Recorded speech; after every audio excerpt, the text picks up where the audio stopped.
By now, you've all heard of Italian Wine Unplugged 2.0, the latest book published by Mama Jumbo Shrimp. It's more than just another wine book. The fully updated second edition was inspired by students of the Vinitaly International Academy and painstakingly reviewed and revised by an expert panel of certified Italian wine ambassadors from across the globe. The book also includes an edition by Professore Attilio Scienza, Italy's leading vine geneticist. The benchmark producers feature is a particularly important aspect of this revised edition. The selection makes it easier for our readers to get their hands on a bottle of wine that truly represents a particular grape or region. To pick up a copy, just head to Amazon.com or visit us at mamajumboshrimp.com.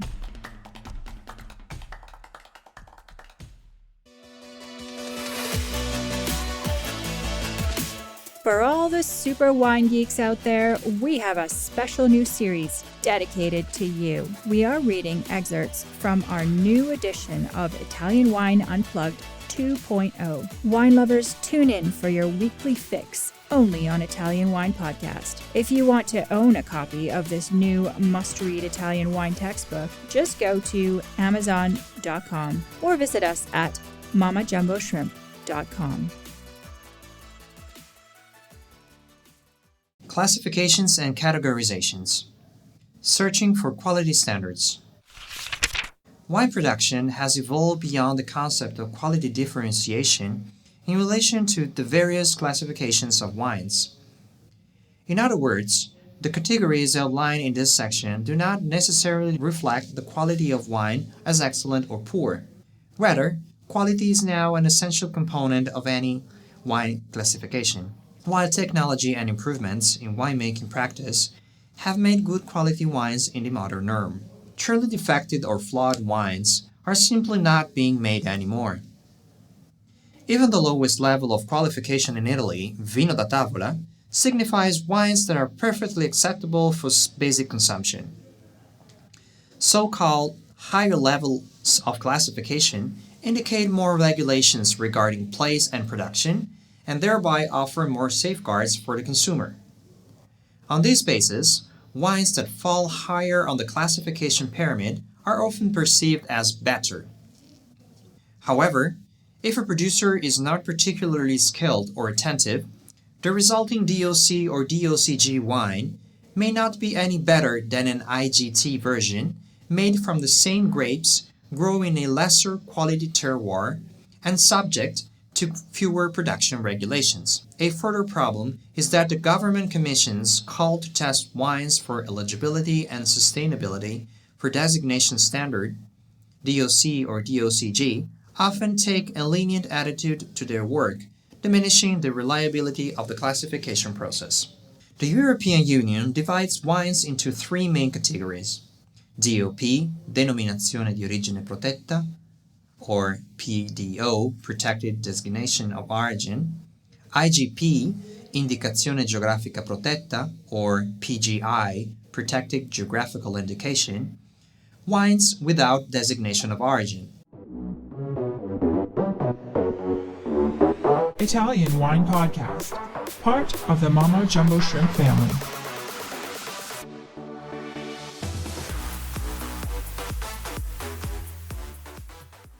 The DOP and IGP denominations are akin to the previous Italian designations DOCG, Denominazione di Origine Controllata e Garantita, DOC, Denominazione di Origine Controllata, and IGT, Indicazione Geografica Tipica. In Italy, there has also been a long tradition of vino da tavola, table wine, most often made from low-quality grapes unsuitable for intensive winemaking processes. However, some Italy's greatest wines, such as Sassicaia, used to be classified as vino da tavola because their innovative blends included international grapes and fell beyond the scope of permissible standards of the established classification guidelines. So, at least in the past, a vino da tavola designation did not necessarily refer to a low-quality wine. To a lesser extent, this still holds true today, with producers choosing to make a wine without following classification guidelines for that specific wine's production or provenance. And these wines consequently do not carry an official designation. European Council Regulation EEC number 823/87 provides the protocols wine production must contain, among other things, specific instructions regarding production area, ampelographic base, varieties and their percentages, standards for viticulture, including an indication of yield per hectare, standards for winemaking, including the alcoholic strength and aging, standards for labeling and packaging, typology and characteristics of the wine at consumption. The Disciplinare di Produzione, or Production Protocol, describes and sets out the production guidelines of DOP and IGP categories. It is a series of qualitative guidelines that must be observed in the production of a wine, e.g., production area, varieties, yield per hectare, minimum alcohol content, fermentation, aging vessels, etc. The designations of origin and geographical indications are reserved for wine products that comply with the conditions laid down in Legislative Decree No. 61/2010. The Pyramid of Quality. The qualitative hierarchy of Italian wines can be summarized in the form of a pyramid divided into 4 levels. The price of a bottle of wine is important, but one should not confuse cost with quality. Price is an important element that contributes to the perception of quality, but it is not the only factor that needs to be considered when deciding the overall quality of a wine. However, due to the strict requirements of Italian wine laws, among the strictest in the world, and the financial outlay necessary to comply with regulatory specifications, it is virtually impossible for Italian wine producers to sell a high-quality wine below a certain price threshold. Buying a bottle of wine classified DOC or DOCG at a price less than 10 euros is a risk. Consumers must consider the extensive costs absorbed by producers and distributors from bud break in the spring through the harvest, fermentation, aging, and bottling, including the cost of glass bottles, labels, corks, and foil caps, as well as the logistics of transport and financial distribution to the point of sale. Even if large volumes distributors can sell at a hugely discounted prices, there is only so much a producer can do to cut costs before wine quality begins to be affected.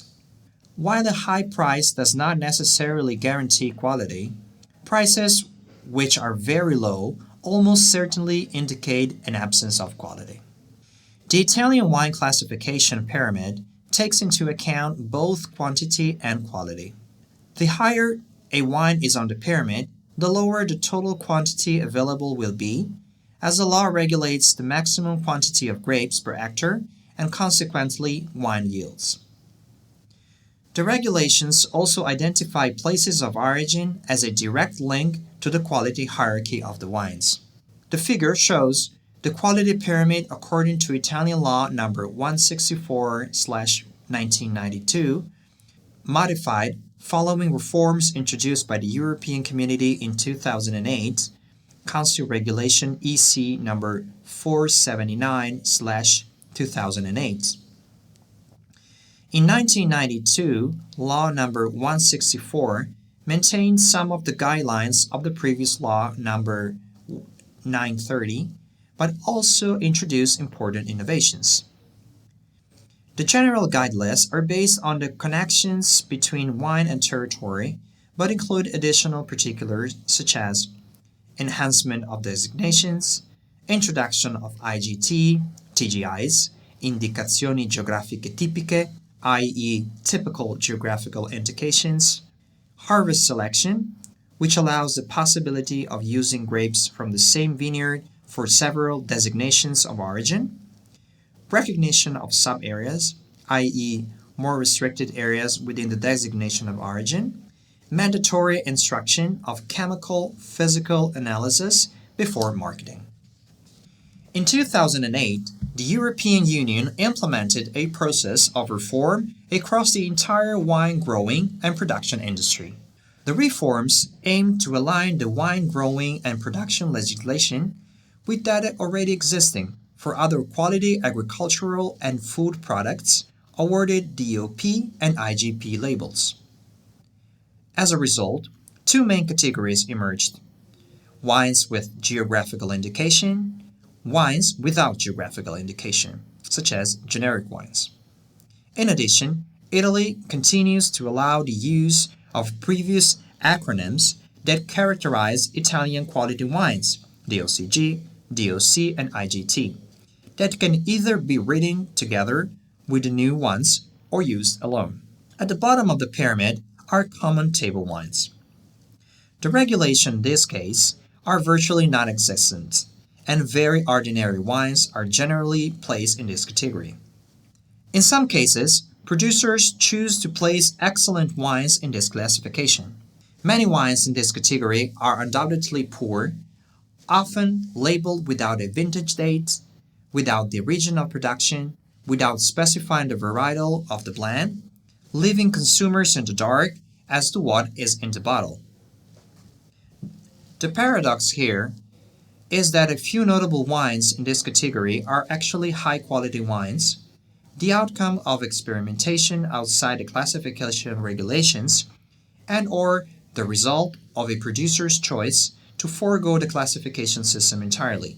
The most famous example is Tignanello, Antinore's experimental blend of Sangiovese, Cabernet Sauvignon, and Cabernet Franc, first produced in 1971, which fell outside the scope of the Chianti regulations. IGT wines are placed in the second tier of the pyramid, where legal guidelines are slightly tighter. A protocol of regulation is provided and enforced, though rules are not as strict as those for DOC and DOCG wines. The IGT category is characterized solely by the indication of the geographic area of origin. The grape varietal and production year are not legally required, so may or may not be included on the label. Up to 80% of the grapes used to produce these wines must come from the area in which the wine is made, and the wine itself must resemble wines historically produced in that region, hence the adjective tipico or typical. This category is an important one because it contains many quality wines favored by wine lovers on a budget. Allowing more leeway in the grape varieties legally permitted in the blend has given producers greater freedom to experiment and apply new approaches to winemaking.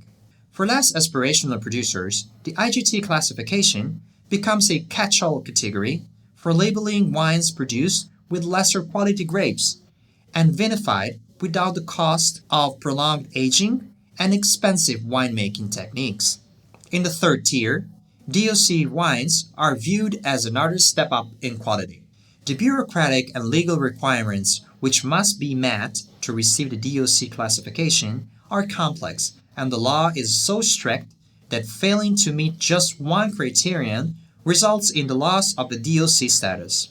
The DOC classification was instituted in 1963 and is modeled on France's AOC, Appellation d'origine contrôlée. It refers to a specific wine production zone.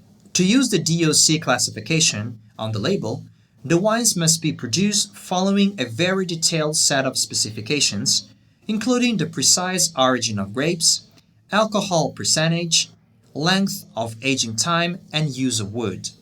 Enological, chemical, and organoleptic parameters, such as the maximum yield per hectare, are also carefully controlled. A DOC wine producer is strictly bound to the disciplinari protocols approved by a ministerial decree, and the Italian Ministry of Agriculture maintains a database of vineyards and each DOC wine status. Listen to the Italian Wine Podcast wherever you get your podcasts. We're on SoundCloud, Apple Podcasts, Spotify, Himalaya FM, and more. Don't forget to subscribe and rate the show. If you enjoy listening, please consider donating through ItalianWinePodcast.com. Any amount helps cover equipment, production, and publication costs. Until next time, Cin Cin.